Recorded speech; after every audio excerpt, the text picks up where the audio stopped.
તો ગાઈસ કેમ છો? મજામાં ને?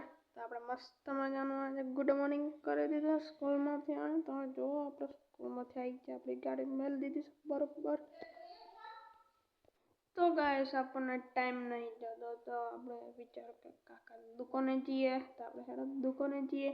તો ગાઈસ તમને કશું બતાવું આ હેનું મશીન છે એ કમવાનું તો હું તમને કહું કે આ તો ગંઠા બોધવાનું પરાર બોધવાનું મશીન છે.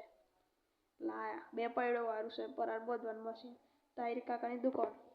તો ગાઈસ કાકાની દુકાને ગયો તો પાણીનો બોટલો ભરવા મોકલ્યો. મેં કીધું કે ટાઈમ જાય એના કરતાં દુકાને જતા હતા કોમ બતા કરી તો કરવાનું હું.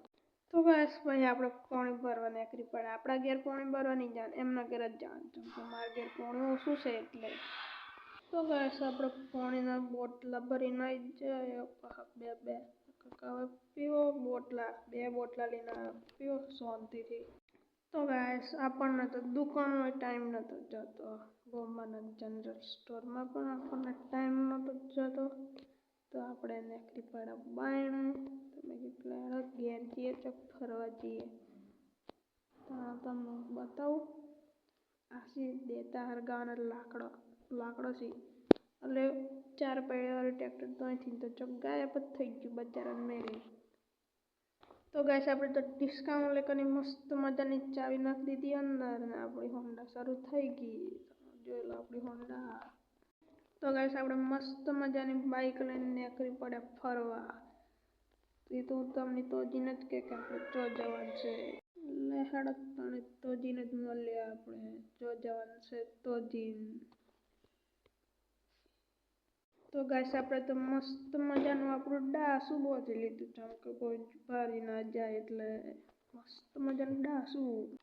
તો ગાઈસ આપણે જવાનું હતું આ જગ્યા પર તો આપણે હોન્ડાને લગાવી દીધી સાઈડમાં.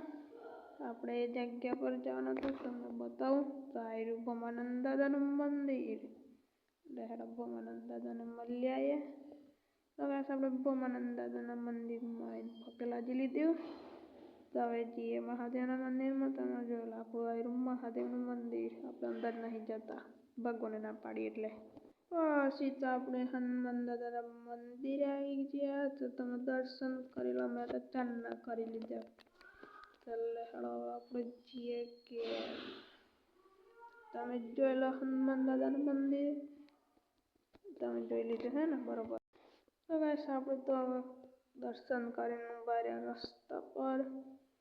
તો આપણે ચીરીક વિડીયો બનાવી લીધો રસ્તા પર ઉભા રહીને આપણને બધા જોતા હતા કે ભાઈ શું કરીશ એમ. તો ગાઈસ પછી તો આપણે મારો ગામ આગળ પહોંચી ગયા અને ચશ્મા પહેરી લીધા જેમ કે નાનો નખમાં બચ્ચો પડતો હતો. પછી તો આપણને એક પોટલું મળી ગયું ઘેર આવીને હું ખાઈ શકું જણ. આપણે તેને રમાડવા લાગ્યા. તો ગાઈસ આપણા વ્લોગ સારા લાગે તો લાઈક કરો સબસ્ક્રાઈબ કરો આવા વિડીયો જોવા માટે. કાલે ફરીથી મળીએ તો બાય.